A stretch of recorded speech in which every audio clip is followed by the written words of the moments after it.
to keep Sergei around, but Kuz said no. He felt a child had no place on the front line. Kuz planned to send Sergei away. Katya tried to talk him out of it. There was fighting everywhere now. An orphan wouldn't be safe no matter where they sent him. Better to keep him close and protect him themselves. Another soldier came by and said, everyone here had come to lean on Sergei. Looking at him felt like seeing their own kids back home. Kuz heard all this and went quiet. Once Sergei was out of the hospital, Kuz asked him whether he wanted to leave. Sergei didn't want to, so Kuz gave him a wooden rifle and took him on as his own son. He even tore up the papers to send the boy away and let Sergei stay in the camp. When the tailor heard Sergei was staying, he worked the sewing machine all night and made him a little uniform of his own. Early the next morning, Kuz woke Sergei up, or to put it more precisely, it was his father who woke him up. Подожди, а во что же я?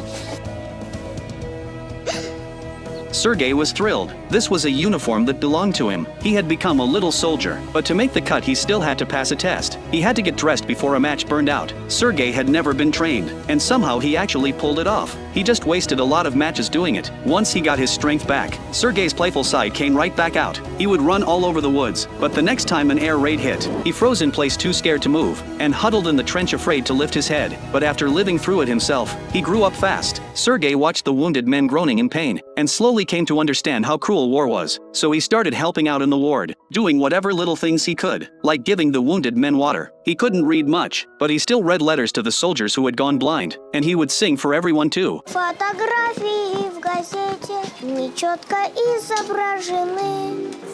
Герои мировой войны. Они снимались перед боем. Была зеленая трава.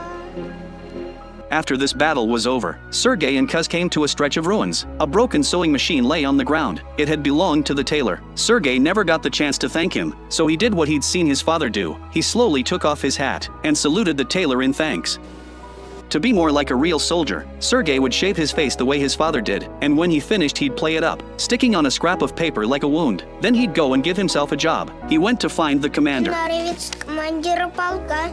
The commander saw how serious the little guy was, so he sent him to deliver mail. The commander also noticed the paper on his face and asked what that was about. Да, ерунда. Бринкс зацепил немного, товарищ командир. The command room burst out laughing. The little mailman grabbed his bag and ran off to deliver the mail. The man sorting the letters let him in on a secret. A mail carrier had big privileges, second only to the officer and the cook. He could make the person receiving a letter dance. Петров, Я? а не сплясать ли тебе барыню? Барыню? Барыня, барыня. Sergei was thrilled to hear it. He quickly found Alt the man getting a letter and made him dance. The mood was lively, and even Sergei started dancing along.